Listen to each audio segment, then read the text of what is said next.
Okay, so this video is gonna be about how to get a 10 out of 10 on your IB Economics essay.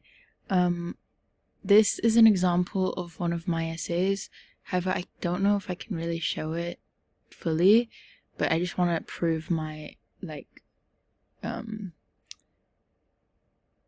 fact that I actually did get 10 out of 10 on an essay, just so I have, qualification to speak. Okay, but I am going to go over one that I did as a homework. This was one from a mock exam. So I'm going to go over one for homework. That's not it. I think this one got an 8 out of 10. But I will just include the tips I learned in this one and explain. This is just a model, so I have a template to go through it. Okay, so you're going to have your question and it's going to be about micro or macro. 10 marks, and this one's about explain how a profit maximizing firm operating in a perfectly competitive industry would react if the industry experienced a rise in demand. So this is my method to answering these questions, and obviously everyone has their own method to doing it, but this method was pretty successful for me when I was in a exam condition, especially because with 10 markers you want to be able to do them quickly because you want to spend more time on the 15 marker. And 10 markers, it's just you just basically say everything you know about the topic, and it's quite simple to get the marks as long as you have that foundational knowledge of diagrams and the definitions and examples. So there's not that much to a 10 marker compared to a 15. Okay, so in the first paragraph, I always define as many key terms as I can from this. So I did profit maximizing firm, but then I kind of explain the theory, just outlining it, and then I talk about perfectly competitive industry. Yeah, so I'm just defining demand as well. So that's just definitions, nothing really going into explanations, just definitions, and that can actually take up quite a lot of words, as you can see. Okay, and then after I do that, I like to do the diagram straight away, because when I do the diagram, okay, wait, one thing about this is that I think the diagram is a bit off because I pasted it on here, so some of it might not be aligned, but we're not worrying about the actual theory right now. We're just worrying about the essay essay method. Okay, so yeah, so I like to do the diagram first so that I can do it, and then after that I can just explain the diagram. It just kind of makes it easier for me when I have the diagram there and then I'm writing about it as I can see it instead of writing about it beforehand. So yeah, I would just do that straight away. And then, yeah, you have whatever diagram is necessary for the relevant question.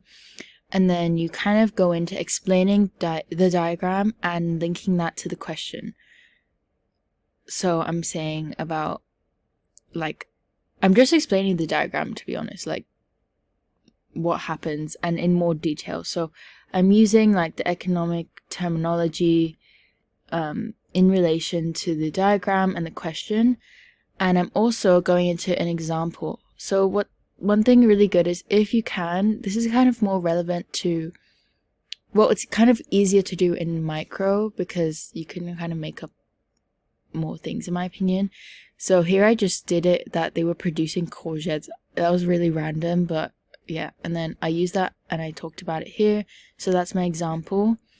However, you can include more examples. That was a lot. That was all the description. And then I talked about the long run. And just explain the theory. I could have honestly done another example here to probably get up to a 9 out of 10 or a 10 out of 10. I think that was something that was a bit lacking. But yeah. Okay, so that was an overview of a 10 marker. Obviously it's not anything crazy or that complicated, but that's just how I would go about doing a 10 marker. And one other acrostic there is dead. So it's okay, I'll just type it. So it's like dead. Oh my gosh, why are they so spaced? Okay, yeah, so dead. So then I think it's like define example analysis and diagram. I wouldn't do it in this order, obviously, but I think that's like a good thing to remember, just so you never forget to include all of these things. And examples are really, really important, and if you don't have an example, it's like hard to get into the top grades. Other advice I'd give in general for 10 markers is just to when you're revising, go over past paper 10 markers and just like don't write the full thing unless you want to practice writing, obviously. But if you feel like, you know, you just want to, well, for me, I would just, rather than writing it to save time, I would just plan the essays on like a plain sheet of paper. Like I'll just plan out what I would do and maybe draw the diagrams and think of examples I could use, like just give a little bit of an outline of a plan. And that's really good, just so you know, like you're used to seeing questions and just instantly thinking of what diagram, what topic, you know, like all that stuff. And also obviously look at the mark schemes as you do that to make sure that you're on the right track of like information and things like that. And you can also ask your teacher to like confirm if you need to know anything, or if you're answering it correctly, or you know, things like that. So yeah, that's all my advice.